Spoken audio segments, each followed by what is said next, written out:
welcome to Easter Reflection on Aneke TV.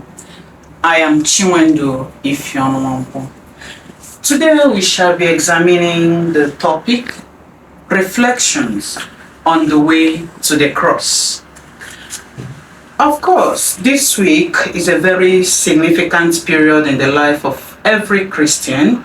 It is a week leading to Easter, which marks the end of the Lenten season, ushering in Easter, which of course is the celebration of the resurrection of Jesus Christ from the dead. And with us in the studio to discuss some of the activities is Reverend Father Ambrose Ofodile. Father Ofodile is the chaplain, Holy Rosary College, HRC, Enugu, and priest director, Radio Maria, Enugu Catholic Diocese. Father, you're welcome. Thank you very much. It's good to be here. Yeah. So let's begin. Can we examine some of the activities that will lead us to Easter starting from today? Thank you very much. Let us start with the Lenten period, which started on Ash Wednesday. From Ash Wednesday, you have 40 days marking the period of the Passion of our Lord Jesus Christ.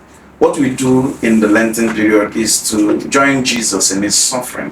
Of course, you know that he fasted for 40 days and 40 nights, and 40 has a great significance in the Bible. You have Moses, who fasted for 40 days and 40 nights. You have Elijah, who traveled to the Mount of Horeb for 40 days and 40 nights. You have the Israelites who sojourned in the desert for 40 years. You have the Ninevites who also fasted for 40 days and 40 nights. So 40 has a great significance. So our Lord Jesus Christ went into the desert for 40 days and 40 nights, and there he was tempted by the devil. So what we do as Christians within the period of Lent is to join him in a kind of sympathy, participation in his suffering. And if we have participated with him in this suffering, we are also going to participate with him in his resurrection.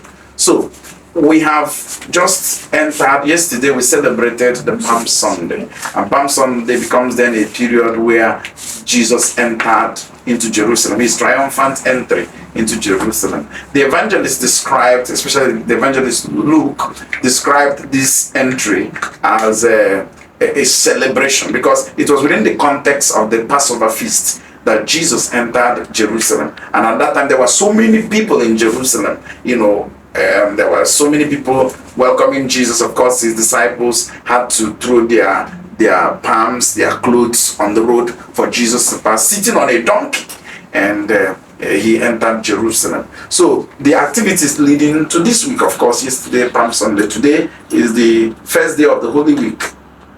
And in Christendom, it is what you could say the holiest week of the year, because in this week also we're going to enter into what we call the Triduum, the Easter Triduum, talking about Holy Thursday, talking about Good Friday, talking about Holy Saturday, culminating to Easter Sunday.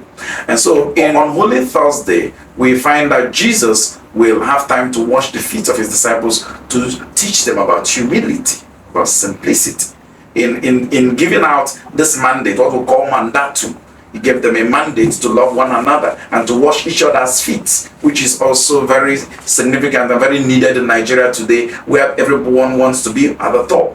But Jesus wants us to know that leaders must learn how to also serve others. So that's why he stooped to wash the feet of his disciples, to teach them a lesson in humility. And after that, the same day, he participated in Passover. Passover, rendered as Peshach, is the celebration of the Jews. They celebrate their movement from Egypt to the Promised Land. Of course, Exodus chapter 12 described how they moved to the Promised Land. For 40 years, they were in the desert, traveling to the Promised Land. So it becomes an opportunity for them to actually thank God, celebrate their movement, to celebrate their liberation.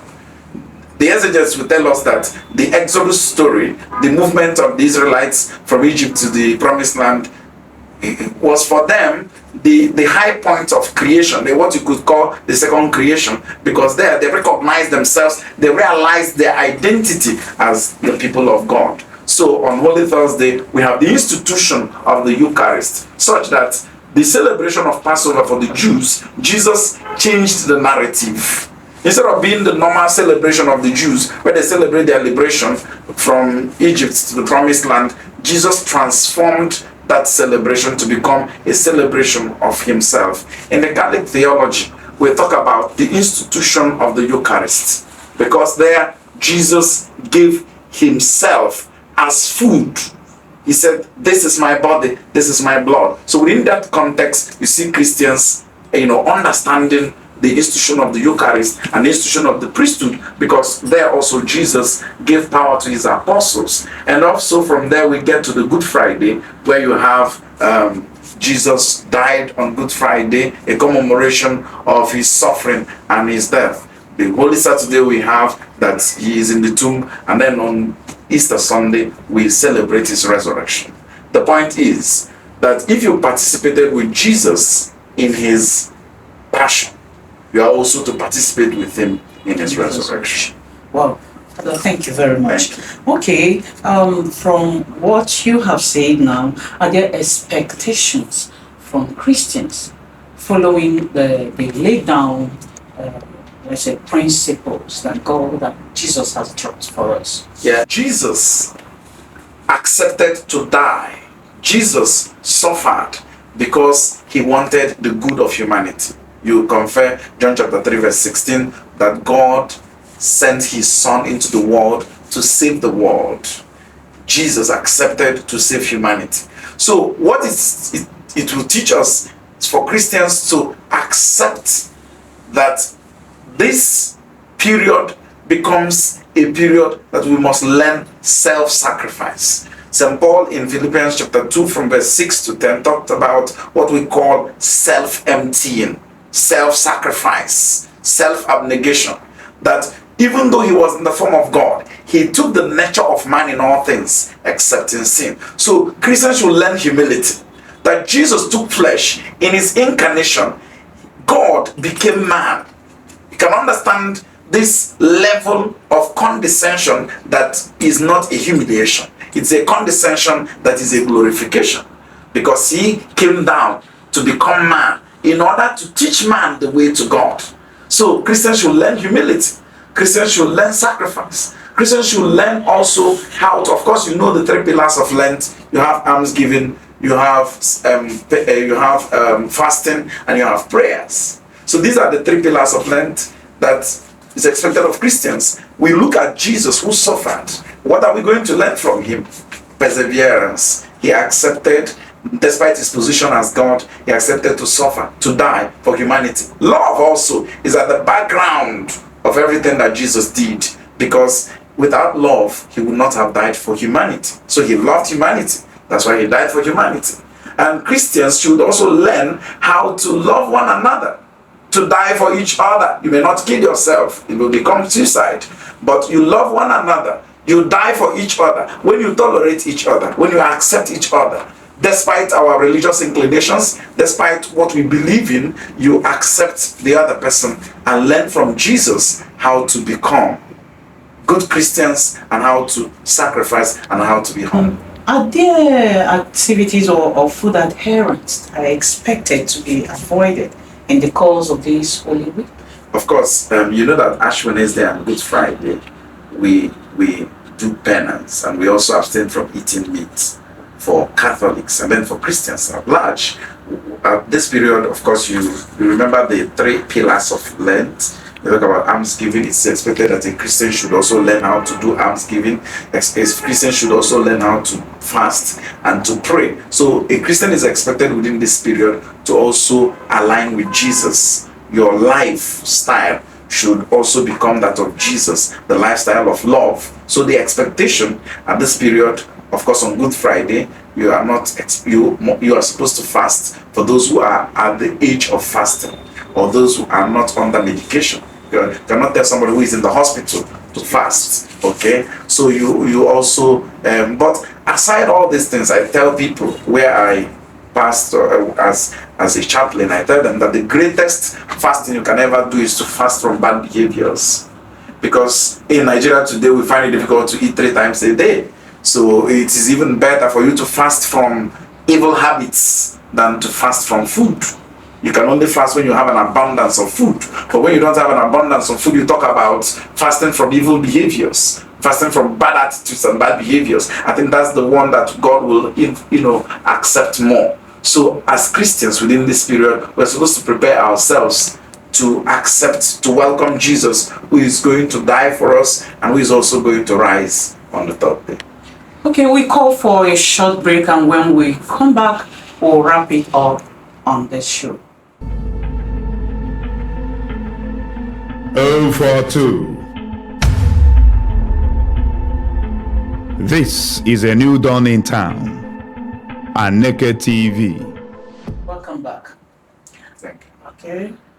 What are the lessons to learn from all these activities of Holy Week and Easter? Okay. Holy Week and Easter. Holy Week, of course, we are already in the Holy Week, starting with this today being Holy Monday.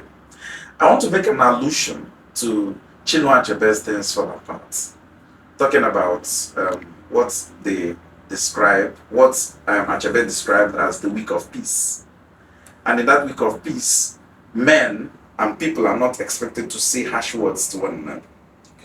And people are expected to be at peace with one another. People are not expected to quarrel. And those who flout that rule are expected to appease the gods. And in that moving novel, Chinua Achebe described that Okonkwo almost shot his wife within that period of week of peace. And for me, still making an allusion to that novel, it's not just about temporal peace. It's about an enduring peace. So what is expected of us is not just to start a temporal way of life of being holy only within this holy week. No. Holiness is a gift. And holiness is something you also do over time. It's not just something you wake up one day and you decide to, okay, this is Holy Week, let us keep everything holy. God gives us the opportunity to become holy. And so there is no time to be a sinner. So within this land, people will suspend evil behaviors and wait for after Easter so that they go back to sin. That is not what we are preaching. And it's not like the temporal peace we have in Chinua Achebe's Things Fall Apart, talking about week of peace. We're talking about a week where you also begin to have an introspection about your life. What have I done well? What have I not done well? How will I improve my spiritual life? So as a Christian, we have entered the Holy Week. Very soon now we'll enter the Triduum. What will I do as a Christian? What is expected of me as a Christian? How will I behave? How will I be Christ to others? Because Christianity is about being Christ to the other person, to other people. So it's not just a time where you do good temporarily. It's a time to consolidate on the good you have been doing.